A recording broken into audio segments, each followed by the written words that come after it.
Perkenalkan, nama saya Makaria Fitriana, Program Studi Pendidikan Bahasa dan Sastra Indonesia, kelas A17, semester 4. Di sini saya akan menceritakan dongeng yaitu asal mula nama Lubuk Pegelang. Pada zaman dahulu kala, di sebuah kampung yang terletak di hulu Sungai Sepauk, hiduplah sepasang suami istri yang hidupnya begitu miskin. Mereka bekerja sebagai petani. Meski sudah lama menikah, mereka belum juga dikaruniai anak. Hal itu yang membuat kehidupan mereka begitu kesepian dan menyedihkan. Pada pagi hari yang cerah, berangkatlah mereka ke ladang. Tapi sebelum berangkat, sang suami berkata kepada istrinya, "Apakah alat dan perbekalan yang akan kita gunakan untuk menanam padi sudah dibawa semua?" "Sudah, Pak. Semua alat dan perbekalan kita sudah Ibu masukkan ke dalam jarai." "Baik, Bu. Kalau begitu, ayo kita berangkat sekarang. Mumpung cuaca belum terlalu panas, biar kita bisa berjalan dengan santai." "Pak, ayo kita berangkat sekarang." Keduanya pun berangkat menuju ladang, di mana nanti mereka akan menanam padi. Di perjalanan, mereka berbincang-bincang mengenai rencana mereka ke depannya. Sang istri pun berkata sambil menengok ke arah suaminya yang berada di sampingnya, "Pak, nanti setelah kita selesai menanam padi, apa yang akan kita tanam lagi? Apakah kita akan menanam sayur-sayuran agar nanti bisa kita jual ke orang-orang kampung?" "Bapak setuju sekali dengan ide Ibu. Biar nanti sambil menunggu masa panen, kita ada kegiatan lain dan bisa menambah penghasilan kita." "Tapi Ibu masih bingung, Pak. Di mana kita akan mendapatkan bibit tanaman? Karena bibit kita yang tahun kemarin sisanya tinggal sedikit saja, Pak." "Nanti setelah kita selesai menanam padi, kita pikirkan bagaimana cara kita mendapatkan bibit tambahannya lagi, Bu." "Iya, Pak. Ibu juga berpikir Ibu akan membantu orang-orang kampung di ladang mereka. Dan nanti untuk upahnya, Ibu akan meminta bibit tanaman." "Kalau Ibu maunya seperti itu, Bapak setuju saja." Setelah perjalanan dan percakapan yang panjang, mereka pun sampai di ladang. Mereka beristirahat terlebih dahulu untuk menghilangkan penat di kaki mereka sebelum melanjutkan untuk menanam padi. "Ayo, Bu, kita bersiap-siap untuk menanam padi." "Ya, Pak. Ibu sudah siap. Ayo kita berangkat sekarang." Keduanya pun mulai menanam padi di ladang. Setelah hari mulai sore, mereka pun bersiap untuk mengemasi peralatan dan akan segera pulang ke rumah. "Pak, hari sudah mulai sore. Sebaiknya kita pulang ke rumah saja sebelum hari semakin gelap." "Ya, Bu. Ibu kemasi saja dulu barang kita. Bapak akan menyelesaikan sisa bibit tanaman. Nanti Bapak akan menyusul Ibu dan kita akan pulang ke rumah. Sisanya biar kita lanjutkan besok saja." "Baiklah, Pak. Kalau begitu Ibu duluan ke pondok ya, Pak, untuk mengemasi barang-barang kita. Bapak jangan terlalu lama, nanti hari mulai gelap." "Baik, Bu. Ini tidak akan lama, Bu. Tunggu saja." "Iya, Pak." Indung pun berjalan menuju pondok dan meninggalkan suaminya yang masih menanam padi di ladang. Ia segera mengemasi barang-barang mereka yang akan mereka bawa pulang. Setelah beberapa saat, suaminya pun datang ke pondok menghampiri istrinya. "Bu, Bapak sudah selesai menanam padi. Ayo kita pulang ke rumah." "Iya, Pak. Ibu juga sudah selesai membereskan barang bawaan kita. Kalau begitu, kita berangkat sekarang ya." "Iya, Bu. Kita berangkat sekarang saja." Keduanya pun berangkat pulang ke rumah karena hari sudah mulai gelap. Saat hari sudah mulai malam dan keduanya pun sudah sampai di rumah mereka. Mereka berbincang-bincang mengenai kehidupan mereka. Sang suami pun berkata kepada istrinya, "Bu, mengapa kehidupan kita begini ya, Bu? Padahal kita sudah berusaha dan bekerja keras. Mengapa kehidupan kita masih seperti ini saja?" "Ya, mau bagaimana lagi, Pak? Mungkin ini sudah takdir hidup kita. Kita hanya perlu bekerja lebih keras lagi dan bersyukur atas apa yang telah Tuhan berikan kepada kita." "Iya, Bu, Bapak juga tahu. Tapi kan Bapak sekarang sudah tidak muda lagi. Bapak tidak sanggup bila harus terus-menerus hidup seperti ini, Bu." "Ya sudahlah, Pak. Kita berdoa saja. Semoga panen kita tahun ini bisa melimpah dan hasilnya bisa memperbaiki kehidupan kita." "Amin, semoga saja ya, Bu."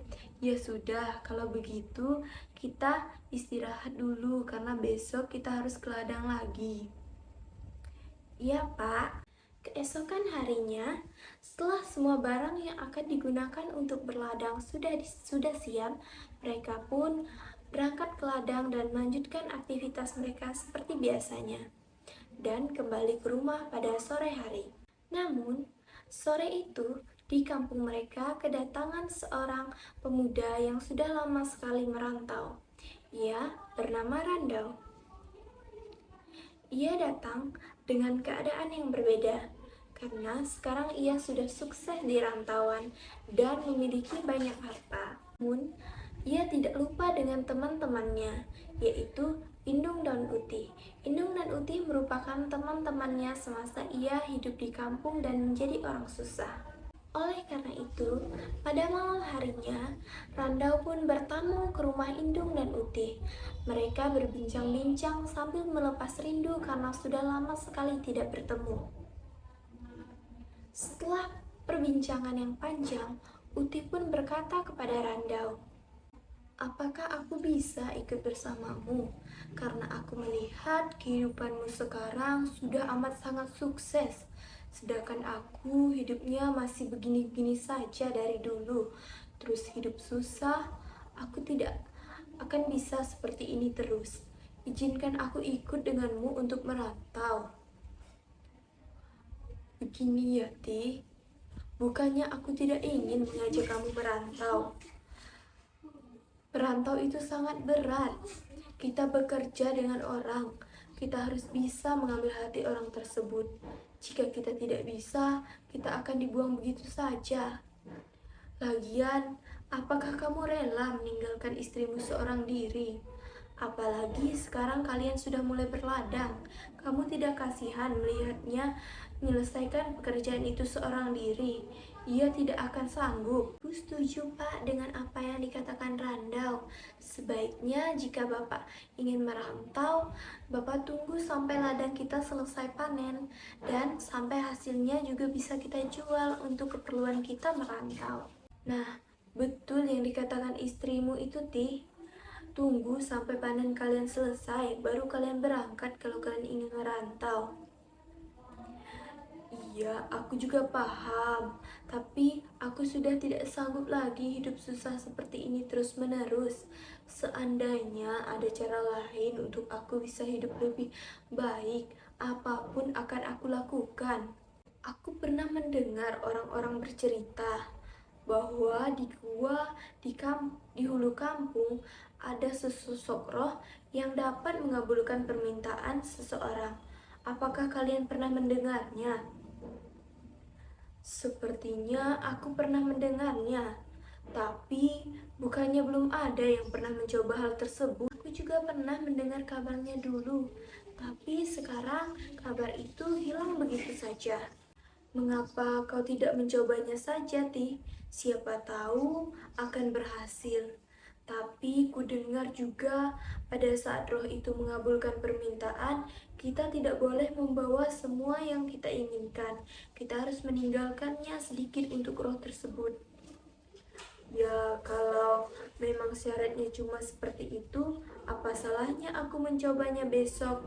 Pergi ke gua untuk bertapa di sana. Semoga roh dapat mengabulkan apa yang aku inginkan."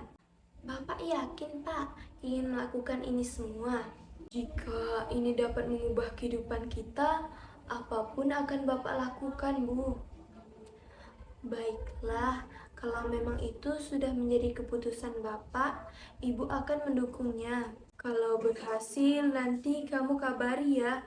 Aku juga mau mencobanya, biar nanti aku tidak harus pergi merantau lagi. Hehehe.